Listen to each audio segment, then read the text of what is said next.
So in this video, I'm going to go through page 1 of the Unit 3 study guide. It was posted on Canvas last week, Friday, and so you've had a chance possibly to look it over. This is going to be a way for you to see if there's any specific problems you have, how to do them. All right, so problem number 1 says to describe the end behavior for each of the functions, and there are 4 of them. So I'm going to zoom in on part A here. And the only thing that matters to me is this leading term. I want to know its degree, and I want to know if there's any kind of reflection. So this is a 7th degree function, all right? Now that's not the end behavior, but it's going to help me know the end behavior because this is an odd function or odd degree function. And there is a negative, so my A value is, whoops, that's value. There we go. A value is less than 0. So those two things together tell me that this graph in some way, shape, or form does something like this. Now, there could be a whole lot of mountains and valleys in the middle here that I am not going to worry about at all because the end behavior is what's happening at infinity or negative infinity. All right. So when we go to write this, we're going to say as x approaches infinity. So we're going to be looking at starting at the origin and going to the right here. What's happening to this function? Well, it's dropping. So that means that our function here, I'm going to call it f of x, is approaching negative infinity. It's going down. Okay, so that's as x approaches infinity. As x approaches negative infinity, so this is going to be the left side of my graph, I want to look and see what's happening to this curve. Well, the curve is going up, so we're going to say that f of x is approaching positive infinity. So this is the actual written end behavior. That's how we actually write it out. All right, so part B, again, I want to focus on just this leading term here. So 2 things. We have a degree 4, so this is an even degree function. Nope, there is an R there somewhere. All right, even degree function, and your A value in this case is a nice pretty 5, which means it's greater than 0, so there's no reflection over the x-axis. So putting those 2 things together tells me my graph is going to look something roughly like this. Again, I could have some mountains and valleys in the middle here. I'm not worried about what's happening around the origin. I want to know what's happening at the ends, all right? So as x approaches positive infinity, this function is called f of x. There's its name right there, okay? F of x is approaching. So as we look at this towards infinity over here, this graph is going up. So we would say f of x, our y values, are approaching infinity as well. And so if we look at the left side, as x approaches negative infinity, all right, so over here's our negative infinity for x, this graph is still approaching infinity. So we would say f of x is approaching infinity. It's going up, okay? Your y values are increasing. All right, so that's A and B. If you don't have the graph, you should really draw yourself a little graph just to see a sketch of what's going on based off of the degree and the A value. Now, part C here, it's kind of nice. It's already been drawn for us. So I want to look and say, all right, as x approaches infinity, this particular graph doesn't have a name, so I will call it f of x. If there should be something here labeled that says f of x, g of x or something. Okay, so f of x is approaching, so let's see, here's my origin, okay, and if I go far enough out, right, there's a little valley here, but that's not what's happening at infinity, right? This is what's happening at 4 or 5. So as I then keep going, right, this graph eventually just keeps on going up and up and up, and so we would say f of x approaches positive infinity. As x approaches negative infinity, now when we say x approaches negative infinity, we're looking at x values literally going to the left. So as we keep going to the left, what's happening to our function? Well, our function's dropping like a rock, all right? So we would say f of x is approaching negative infinity, all right? So there you go. Those are your end values there, end behavior, not end values. Let me try again. And in this case, both of these, right, whether you're going to positive infinity, we're going down here for function value, or we're going to negative infinity for x, we're going down for function value. So as x approaches positive infinity, again, I'm going to call this f of x for, there's no real reason other than it needs a name of some kind. So we're going to say f of x is approaching negative infinity. So as we keep moving to the left, to the right, sorry, this graph is dropping, dropping, dropping. As we move to the left and we get far enough out, this graph is just going to keep dropping, and that's all it's going to do. So as x, that is a horrible x, let's try again. As x approaches negative infinity, f of x approaches negative infinity. So you always want to start off, and I'm going to make that negative sign just a touch bigger so it's pretty obvious. Okay. So you're always going to start off with the as x approaches infinity and as x approaches negative infinity, and then based off of your graph or the graph that you draw, that's going to depend on what's happening with your function. All right, so that's problem number 1. Let's take a look at problem number 2. We've got some transformations going on. All right, so we have the function for g of x. The equation of the transform function k of x is given in terms of g of x. Describe the transformations performed on g of x that produced k of x. Okay, so I'm going to zoom in here, and basically I am going to identify one transformation here with the 5, a transformation here with the -3, and a transformation here with the +4. And when we do these transformations, we want to be as specific as possible, all right? So I think I can kind of color code them, so I'll try that. All right, so this red number 5 here is a vertical stretch by a factor of 5. So basically what that does is it's going to multiply every one of your y values by 5. So we are going to stretch further and further away from the x-axis. Whether it's above the x-axis or below, it doesn't matter. We're just stretching away from the x-axis. So it's a vertical stretch. All right, we've got a little -3 here inside of the x. So because it's attached to the x directly, this is going to be a horizontal shift. And while it says -3, we're actually going to shift to the right 3 units. Okay, so that one's all done. And then the very last one is this +4 at the end. So anything that happens outside of the parentheses is going to be some kind of vertical. So this is a vertical shift. Vertical shift up 4 units because we're adding 4. Okay. So we're going to have some more practice with transformations, all right? We've got given f of x here in problem number 3 is the x cubed function. And we have this whole list of transformations, okay? So the transformation here is kind of like the one we just talked about in the last problem. This is a vertical stretch by 6, which means you would multiply everything times 6. Or multiply your y values times 6 should be more specific. Let's see. We have a -5 inside attached to the x. So this is a horizontal shift.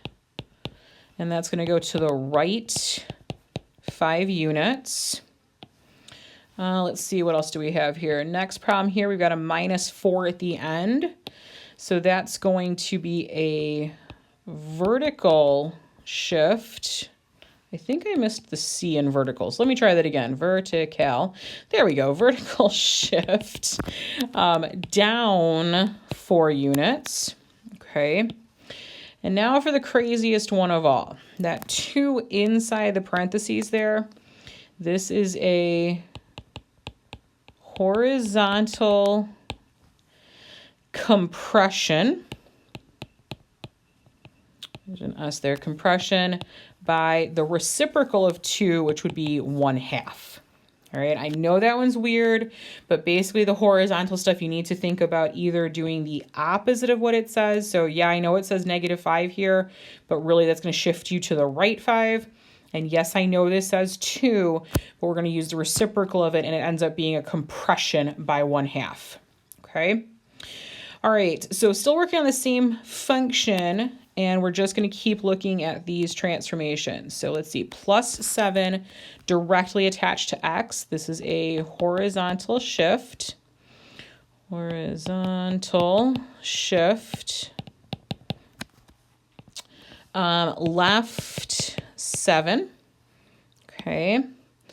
We have a plus 1 randomly stuck on the outside of the problem, outside of the function here. So this is a vertical shift. So vertical shift. Hold on a second. I am losing letters here left and right. So let me try that again. All right. Vertical shift. There we go. Up 1. Okay, so that one's taken care of. And then the last two here are when you have a negative in front of the function, like we have for that piece. This is a reflection. There is no T right there, so hold on. Reflection, there's my T, over the x-axis. And then this one, when you have the negative inside right up against that x, this is going to be a reflection. This time I spelled it right, over the y-axis. All right, so those are the transformations. Okay, and now we're going to practice with those transformations and actually shift some points around. Okay, so we have the cubic function shown here, and we've given you the ordered pairs. Okay, now we have this function g of x, which is a transformation of the original function. Okay, now while you don't have to do this, I always will make a little note to myself of what this, and I'm going to do this in blue here so you can see a little bit better, what this plus 5 is going to do. So this is going to be a horizontal shift. Let's see, left 5 units. Now, if you are shifting horizontally, that means you're affecting your x values. And if you're shifting to the left 5, that means you need to take x and subtract 5. All right, so what that's going to do for us, and I'll lose a little parentheses, I don't need them, okay? So each of these x values here, this -2, this -1, 0, 1, and 2, each one of those x values, I'm going to subtract 5 from it to shift this whole thing to the left. So let's see what we get here. It's going to be -7, -8. Let's see, -6, -1. Stray mark there, -5, 0. And all I'm doing each time is taking this x value and subtracting 5. So in this case, it's 1 minus 5, so -4, 1. And 2 minus 5 would be -3, 8. So now what I'm going to do, I have these points, I'm going to graph them. All right, I'm going to graph them in, I think, the pink color so it stands out a little bit better. So we've got -7, and I'm going to drop down to -8, so it's right here. -6, -1, -5, 0, -4, 1, and -3, +8. So play connect the dots, okay, but remember this is supposed to be, this is the same curve as this given one, it's just been shifted. All right, so do your best to curve it in the same way. Okay, so if we look, we have this original graph, and now we've shoved everything to the left 5 spaces. Now, one last thing that we want to do here is we want to label this new function. So this new function has the name g of x, and because both the graph and my label are in pink, it's very clear to me at least that this graph has the name g of x. Okay. All right, one more on this page, and then I think I'm going to close this video, and we'll do a separate video for the other pages each. We've got this function k of x, and k of x has two different transformations, okay? So inside the parentheses, I have a -1. So this is going to push everything to the right. This is horizontally. So horizontal, I can fit that in there, I think. Horizontal right 1. And then your vertical shift here is going to be, there's the C there. Vertical shift is going to be, oops, nope. It's down 2. Okay. So if we are pushing everything to the right 1 unit, okay, to the right 1, we need to take X and add 1. Okay. If we need to shift everything down 2, we need to take Y and subtract 2. So every ordered pair here, I'm going to add 1 to X, and I'm going to subtract 2 from Y. Adding 1 will create the horizontal shift. Subtracting 2 creates the vertical shift. Okay, so I need to take X and add 1. So that becomes -1. And then -8 minus 2 is -10. Add 1 to -1, 0. Subtract 2, that's going to be -3. Add 1 to 0, so I'm at 1. 0 minus 2 is -2. Add 1 to 1, I'm going to get 2. Take 1, subtract 2, so -1. And then we've got, let's see, 2, add 1 to it. We're going to get 3. 8 minus 2 is 6. So now I'm going to use these 5 points and graph them on here.